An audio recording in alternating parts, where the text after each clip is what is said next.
छात्रों, last video में अपन ने सूक्ष्म जीवों द्वारा होने वाले रोगों के बारे में पढ़ा था, पौधों में और जंतुओं में।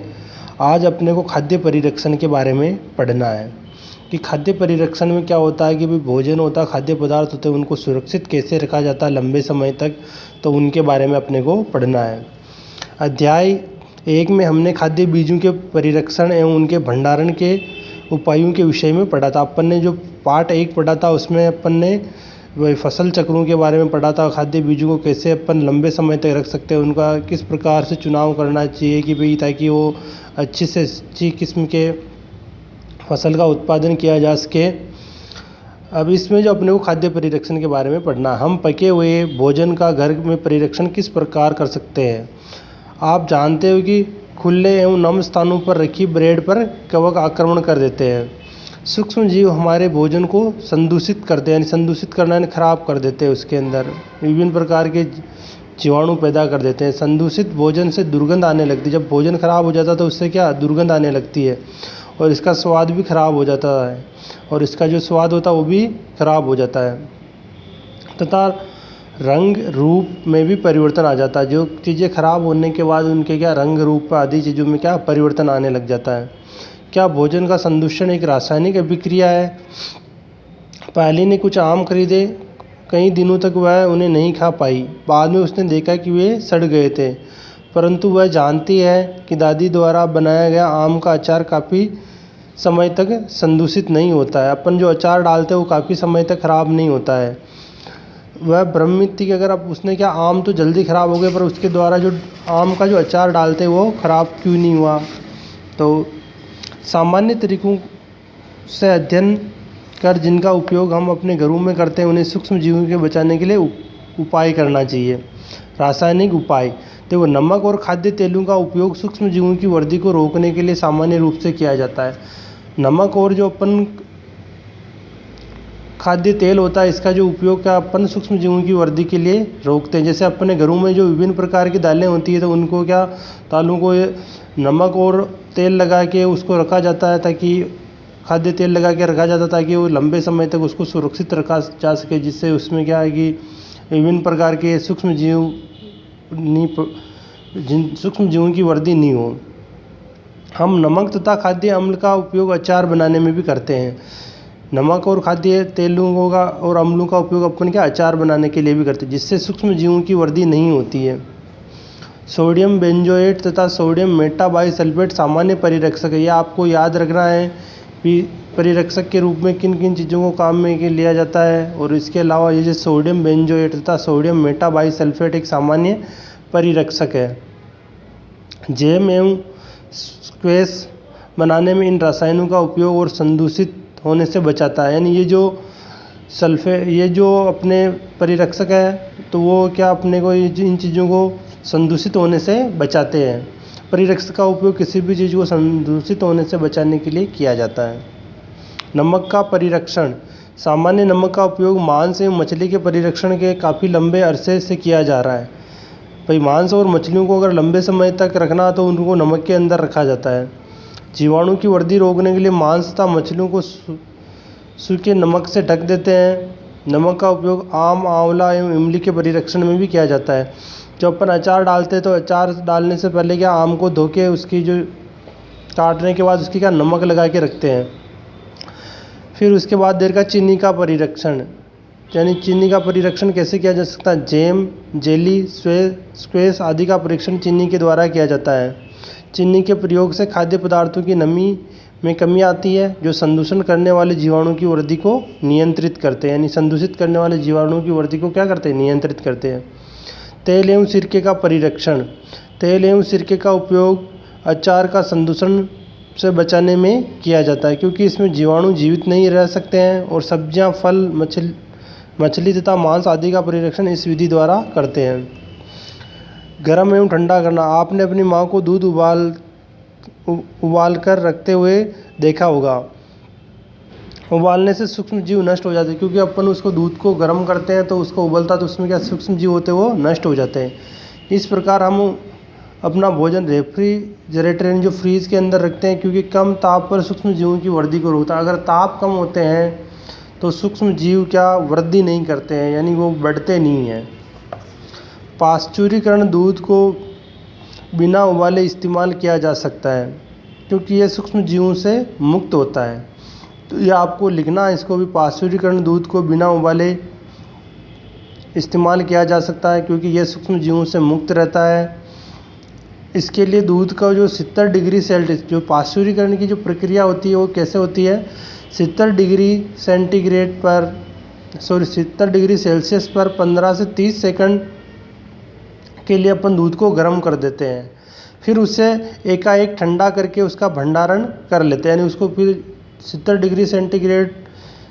डिग्री सेल्सियस पर उस दूध को गर्म करते हैं। फिर 15 से 30 सेकंड आप उसको वापस ठंडा करो। इसके बाद उसको जो अपन थैलियों के अंदर या पॉलीथीनों के अंदर पैक कर दो, फिर वो दूध खराब नहीं होगा। ऐसा करने से सूक्ष्म जीवों की वृद्धि रुक जाती है और इस प्रक्रिया की खोज लुई पास्चर नामक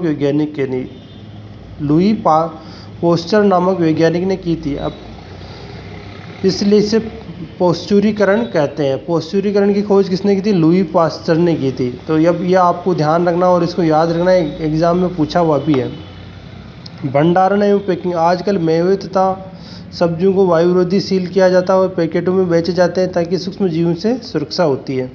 फिर नाइट्रोजन स्थिरीकरण, जो वायुमंडल की जो नाइट्रोजन है उसकी मात्रा क्या स्थिर है, यानी वायुमंडल में 78% नाइट्रोजन है, 21% ऑक्सीजन है, तो इनकी जो मात्रा वो क्या स्थिर है। आपने कक्षा 6 और 7 में राइजोबियम जीवाणु के बारे में पढ़ा होगा। लेग्यूम पौधे, यानी जो ऐसे पौधे जो दलहन किस्म के होते हैं उन्हें लेग्यूम पौधे कहते हैं, में नाइट्रोजन स्थिरीकरण में सहायक होते हैं। जो नाइट्रोजन को स्थिरीकरण, यानी नाइट्रोजन का जो स्थिर करने में वो क्या सहायक होते हैं। राइजोबियम लेग्यूम पौधों की ग्रंथियों में रहते हैं, यानी जो उनकी जड़ें होती है उनकी जड़ों में क्या ग्रंथि यानी गांठें जैसी होती है जिसके अंदर नाइट्रोजन का स्थिरीकरण होता है। जैसे सेम मटर जो एक ही सहजीवता है, कभी कभी तड़ित एवं विद्युत द्वारा भी नाइट्रोजन का स्थिरीकरण होता है। वायुमंडल में क्या नाइट्रोजन गैस प्रचुर मात्रा में है, परंतु आप जानते हैं कि नाइट्रोजन की मात्रा वायुमंडल में स्थिर रहती है।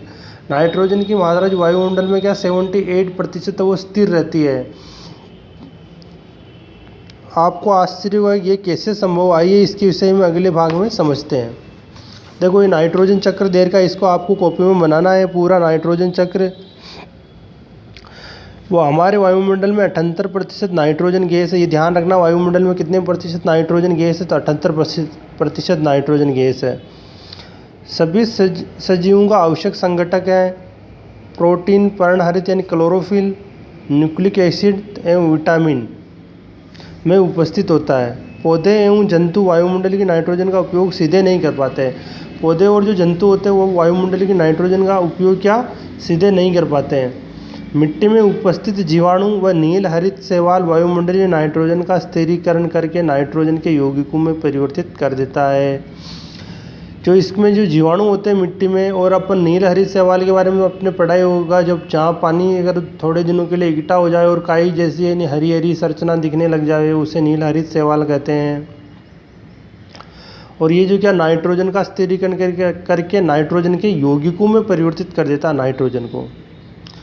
जब नाइट्रोजन इस प्रकार के यौगिकों में परिवर्तित हो जाती है तो पौधे इसका उपयोग मिट्टी में से जड़ तंत्र द्वारा करते हैं। देखो जैसे एक पौधे का ये जड़ों का बना हुआ है, लेग्यूम पौधे की जड़ें ग्रंथिका है। जैसे ये जो पौधे हैं ना, इनकी जड़ों में गांठें बनी हुई हैं, आप इसको देख सकते हो। इसकी जड़ों में क्या है, गांठें बनी हुई है, और ये गांठें क्या होती है, नाइट्रोजन का स्थिरीकरण करते हैं। फिर ये नाइट्रोजन पौधों के अंदर चली जाती है और उसके बाद देर का पौधे इसका उपयोग मिट्टी के जड़ तंत्र द्वारा करते हैं। इसके पश्चात अवशोषित नाइट्रोजन का उपयोग प्रोटीन एवं अन्य यौगिकों के संश्लेषण में किया जाता है। प्रोटीन के अंदर भी नाइट्रोजन की आवश्यकता होती है, यानी आवश्यक घटक है प्रोटीन में भी। पौधों पर निर्भर करने वाले जंतु हैं, उनमें प्रोटीन अन्य नाइट्रोजन यौगिक प्राप्त करते हैं। पौधे एवं जंतुओं की मृत्यु बाद, यानी पौधे और अगर जंतु मरने के बाद मिट्टी में उपस्थित जीवाणु कवक नाइट्रोजन अपशिष्टों को नाइट्रोजनी यौगिक में परिवर्तित कर देते हैं। जैसे पौधे और जो जंतु होते हैं अगर वो मर जाते हैं तो उसके बाद क्या, वो छोटे मोटे कीड़े होते हैं वो उनको वापस अपघटित कर देते हैं, यानी उसको बिल्कुल थोड़े दिनों के बाद मरने के बाद उसके जो अंदर जो सारी चीज़ें होती जैसे, तो वो क्या प्रकृति में अपने आप ही ख़त्म हो जाती है। और वो जैसे उसके अंदर जैसे कोई नाइट्रोजन गैस है, तो नाइट्रोजन के जो यौगिक होते हैं वो खुद उनको अपघटित कर देते हैं और वो खुद उन नाइट्रोजन को ग्रहण कर लेते हैं। तो यानी पौधे और जीव जंतु मरने के बाद उनकी नाइट्रोजन क्या वायुमंडल में उनके साथ नहीं जाती है, नाइट्रोजन यौगिकों में परिवर्तित कर देते हैं, जो पौधों द्वारा पुनः उपयोग होता है। कुछ विशिष्ट जीवाणु नाइट्रोजन गैस में परिवर्तित कर देते हैं, जो वायुमंडल में चली जाती है। परिणाम स्वरूप वायुमंडल में नाइट्रोजन की मात्रा स्थिर है। देखो, ये वायुमंडल में नाइट्रोजन की मात्रा का ये नाइट्रोजन चक्र दे रखा है। तो ये आपको कितनी बार एग्जाम में पूछा हुआ नाइट्रोजन चक्र। वायुमंडलीय नाइट्रोजन को जीवाणु एवं नीलहरित शैवाल द्वारा स्थिरीकरण, फिर जीवाणु द्वारा नाइट्रोजन के यौगिकों में परिवर्तित, मिट्टी में उपस्थित नाइट्रोजन के यौगिक, फिर पौधों द्वारा इनका अवशोषण, जंतुओं द्वारा पौधों का खाना, फिर अगर जंतु वापस इसका उत्सर्जन या मृत्यु के बाद वापस ये मिट्टी में आ जाती है। जीवाणु भी अपघटित करके गैसीय नाइट्रोजन में बदल देते हैं, और बिजली चमकती है तब भी नाइट्रोजन का जो स्थिरीकरण होता है। इस प्रकार की जो आपने ये पार्ट है, ये पार्ट 2 सूक्ष्म जीव मित्र और शत्रु वाला जो पार्ट है वो ख़त्म हो गया। और इसके जो क्वेश्चन आंसर है वो मैं आपको ग्रुप में सेंड कर दूंगा बच्चों। थैंक यू बच्चों आज की क्लास के लिए।